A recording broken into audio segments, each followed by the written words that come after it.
Assalamualaikum warahmatullahi wabarakatuh. Salam rahayu dan salam santun untuk seluruh pemirsa channel YouTube Ben Cetho di seluruh Nusantara. Sebelum saya lanjutkan pembahasannya, sudilah kiranya para pemirsa untuk sekedar menekan tombol subscribe agar channel ini lebih berkembang. Pada tayangan kali ini kita akan membahas tentang Ranggalawe atau Rakrian Mantri Dwi Pantara Arya Adhikara. Ranggalawe adalah salah satu pengikut Raden Wijaya yang berjasa besar dalam perjuangan mendirikan kerajaan Majapahit. Akan tetapi dia meninggal sebagai pemberontak pertama pada tahun 1295. Dalam Kidung Panji Wijayakrama dan Kidung Ranggalawe menyebut bahwa Ranggalawe sebagai putra Arya Wiraraja Bupati Sumeneb. Ia sendiri tinggal di Tanjung yang terletak di Madura di sebelah barat. Pertemuan pertama dengan Raden Wijaya terjadi ketika Ranggalawe diutus oleh ayahnya, yaitu Arya Wiraraja yang menjabat sebagai Bupati Sumeneb untuk mengantar Tribhuwaneswari dari Sumeneb ke Majapahit bersama Banyakabuk dan Mahesa Pawagal, utusan dari Raden Wijaya. Ranggalawe mempunyai watak yang agak gerasa-gerusu, bicaranya lantang, namun mempunyai kelebihan dalam hal menyusun siasat perang, dan dalam pertempuran ia adalah seorang pemberani dan ahli dalam menggunakan senjata. Namun di balik sifatnya yang kasar, Ranggalawe adalah seorang yang berani, jujur, dan mempunyai tekad besar, yaitu berani mempertaruhkan jiwanya untuk membela Raden Wijaya. Ranggalawe membantu Raden Wijaya membuka hutan tarik menjadi desa Majapahit. Nama Ranggalawe sendiri merupakan pemberian dari Raden Wijaya. Lawe merupakan sinonim dari wenang yang artinya benang atau juga berarti kekuasaan. Maksudnya ialah Ranggalawe diberi kekuasaan oleh Raden Wijaya untuk memimpin pembukaan hutan tersebut. Selain itu, Ranggalawe juga menyediakan kuda dari Bima sebagai kendaraan perang Raden Wijaya dan para pembantunya untuk menghadapi Jayakatwang di Kediri. Penyerangan ke Kediri terjadi pada tahun 1293. Ranggalawe berada dalam gabungan pasukan Majapahit dan Mongol yang menggempur benteng timur di kota Kediri. Dan Ranggalawe berhasil memenggal kepala pemimpin benteng bernama Sagara Winotan sampai mati. Setelah daha runtuh, Raden Wijaya menjadi raja pertama Majapahit. Menurut Kidung Ranggalawe, atas jasa-jasanya Ranggalawe diangkat sebagai Adipati Tuban yang merupakan pelabuhan utama Majapahit pada saat itu. Prasasti Kudadu yang bertahun 1294 yang memuat nama daftar para penjabat awal Majapahit ternyata tidak mencantumkan nama Ranggalawe. Yang ada ialah nama Arya Adhikara dan Arya Wiraraja. Menurut para raton, Arya Adhikara adalah nama lain Arya Wiraraja. Namun Prasasti Kudadu menyebut dengan jelas bahwa keduanya adalah nama dua orang yang berbeda. Slamet Mulyana dalam bukunya Menuju Puncak Kemegahan pada tahun 1965 mengidentifikasi nama Arya Adhikara sebagai nama lain dari Ranggalawe. Dalam tradisi Jawa ada istilah nunggak semi atau nama ayah yang dipakai anak. Jadi nama Arya Adhikara yang merupakan nama lain Arya Wiraraja kemudian dipakai sebagai nama gelar Ranggalawe ketika diangkat sebagai pejabat di Majapahit. Dalam Prasasti Kudadu, ayah dan anak tersebut menjabat sebagai pasangguhan. masing-masing bergelar Rakrian Mantri Arya Wiraraja Maka Pramuka dan Rakrian Mantri Dwi Pantara Arya Adhikara.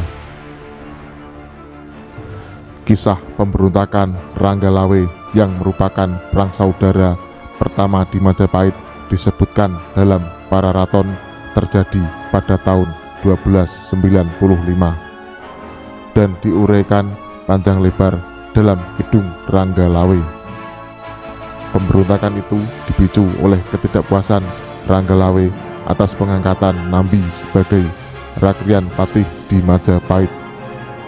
Menurut Ranggalawe, pejabat patih sebaiknya diserahkan kepada Lembu Sora yang dinilainya jauh lebih cakap dan berjasa dalam perjuangan daripada Nambi. Ranggalawe juga mendapat hasutan dari tokoh licik bernama Mahapati Halayuda sehingga ia nekat menghadap Raden Wijaya di ibu kota menuntut penggantian Nambi oleh Lembu Sora. Namun Lembu Sora justru tetap mendukung Nambi. Setelah menghina dan merendahkan nama Nambi di hadapan Raden Wijaya, akhirnya Ranggalawe menantang Nambi untuk mengadu senjata. Mendengar tantangan tersebut, Nambi menjadi marah sehingga pertengkaran mulut pun tak terhindarkan di antara kedua belah pihak. Semua menteri yang hadir termasuk Kebu Anabrang atau Panglima Pasukan Singosari dalam ekspedisi Pamalayu tidak bisa menyembunyikan kemarahan akibat perbuatan Ranggalawe yang dianggap melanggar tata krama di hadapan Sang Prabu Kertarajasa dan menantang untuk mengadu senjata. Karena tuntutannya tidak dihiraukan, Ranggalawe kemudian membuat kekacauan di halaman istana. Lembu Sora sebagai pamannya keluar untuk menasihati Ranggalawe yang merupakan keponakannya sendiri. Untuk meminta maaf kepada raja, Ranggalawe mengakui kesalahannya bahwa ia telah berbuat terlalu lancang dan sebagai hukumannya ia minta untuk dibunuh saja. Dan Lembu Sora tidak dapat memenuhi permintaan keponakannya dan menasihatnya untuk mengingat selalu kebaikan Prabu Kertarajasa, di mana Ranggalawe diberikan kebebasan untuk keluar masuk istana siang ataupun malam.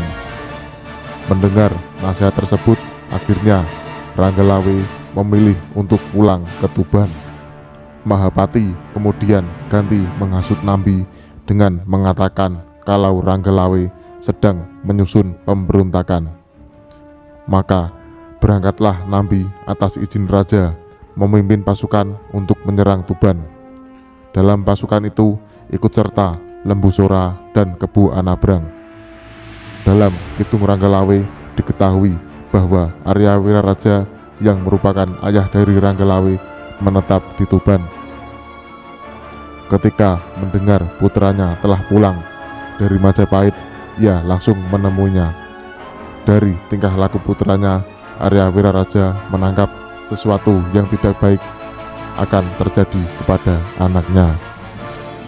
Arya Wiraraja kemudian menanyakan apa yang telah terjadi ketika menghadap Sang Prabu.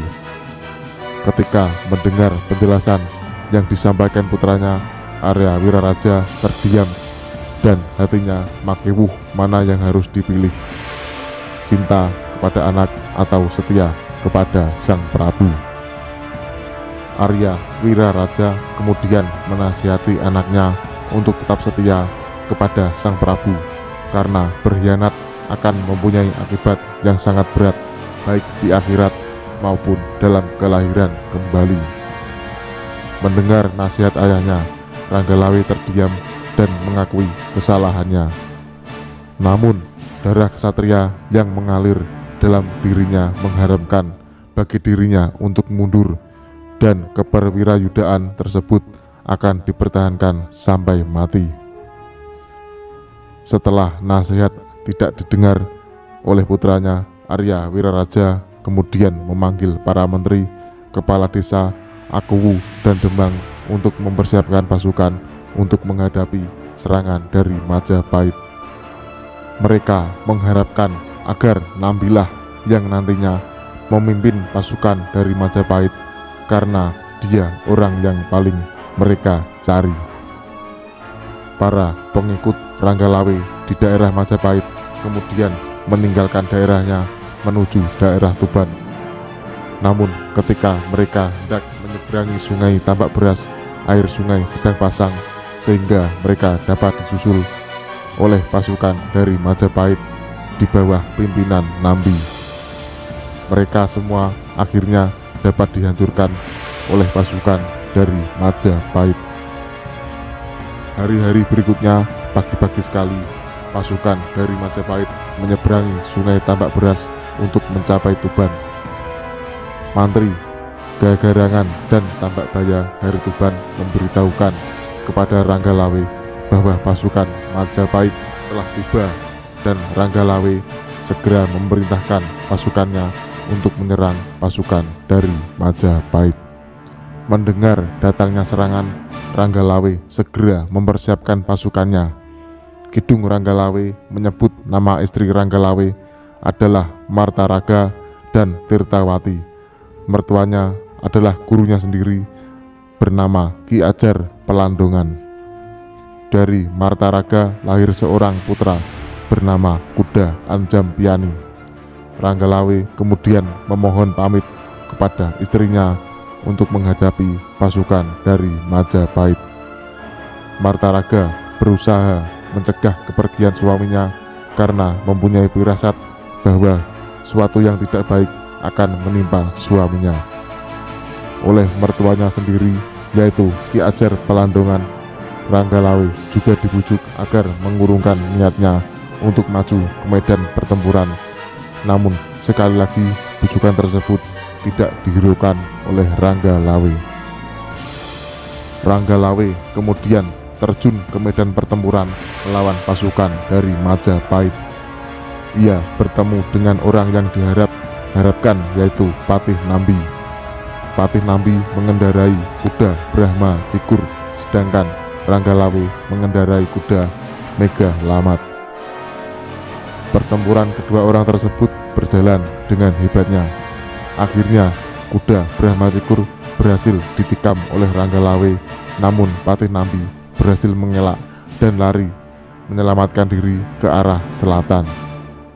Ranggalawe bersama pasukannya kemudian melakukan pengejaran sampai di sungai Tambak Beras. Ranggalawe berniat untuk menyeberangi sungai, namun ditahan oleh para pengikutnya karena daerah di seberang sungai adalah wilayah Majapahit. Lagi pula, belum semua kekuatan tentara Majapahit dikerahkan ke medan perang. Dan pada akhirnya Ranggalawe menurut. Pertempuran antara pasukan Majapahit di bawah pimpinan Nambi dengan pasukan Ranggalawe terjadi di daerah Tosan, Kidang Gladek, Sidi, Cek Muringgang, dan Kelabang Juring, berakhir sampai dengan malam hari. Berita kekalahan pasukan dari Majapahit kemudian disampaikan oleh Hang Satrik ke hadapan Raden Wijaya. Betapa kecewanya Raden Wijaya mendengar kabar tersebut dan bersumpah akan membumi hanguskan kota Majapahit jika tidak berhasil mengalahkan Ranggalawe. Segera beliau mengirim Kala Angrak, Setan Kobar, Buta, Angasak, dan Juru Prakasa untuk memulihkan kembali kekuatan pasukan dari Majapahit yang telah tercerai-berai dan menyelidiki sampai di mana kekuatan musuh. Sementara keberangkatan 10.000 pasukan tambahan dari Majapahit telah dipersiapkan dan dipimpin sendiri oleh Prabu Kertarajasa. Beliau mendapat laporan dari 4 orang mata-mata yang dikirim ke medan pertempuran tentang kekuatan pasukan dari Ranggalawe. Pada akhirnya pertempuran pasukan tambahan yang dipimpin oleh Prabu Kertarajasa dengan pasukan dari Ranggalawe berkobar kembali. Pertempuran berjalan dengan sengit di mana korban berjatuhan di antara kedua belah pihak. Sementara itu, untuk menghindari makin banyaknya korban yang berjatuhan, Sora minta izin kepada Prabu Kertarajasa untuk menghadapi Ranggalawe. Prabu Kertarajasa mengizinkan, dan pada akhirnya Ranggalawe dikepung dari 3 arah, yaitu Kebu Anabrang dari timur, Gagak Sarkara dari arah barat, dan Majang Mekar dari arah utara. Perkelahian sengit kemudian terjadi dari arah timur, di mana Kebu Anabrang terlibat pertempuran dengan Ranggalawe. Kuda tunggangan Kebu Anabrang berhasil dilumpuhkan oleh Ranggalawe. Namun Kebu Anabrang berhasil menyelamatkan diri. Hari selanjutnya, untuk kedua kalinya kembali Kebu Anabrang terlibat pertempuran dengan Ranggalawe. Pertempuran ini terjadi di seberang sungai Tambak Beras. Pertempuran berjalan dengan hebatnya, di mana masing-masing kedua belah pihak mengeluarkan ilmu kesaktiannya untuk melumpuhkan lawannya.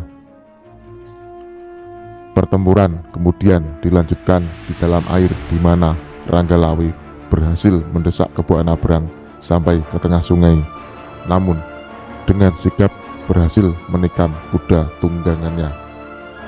Di dalam Kidung Ranggalawe dikisahkan bahwa ikan-ikan berlompatan dan air muncrat bagaikan hujan akibat perang di antara kedua tokoh tersebut. Mereka bergulat saling banting di dalam air, berusaha menenggelamkan lawannya. Sampai pada akhirnya Ranggalawe terpeleset dari batu tempatnya berpijak, sehingga hal tersebut berhasil dimanfaatkan oleh Kebu Anabrang untuk menenggelamkan ke dalam air.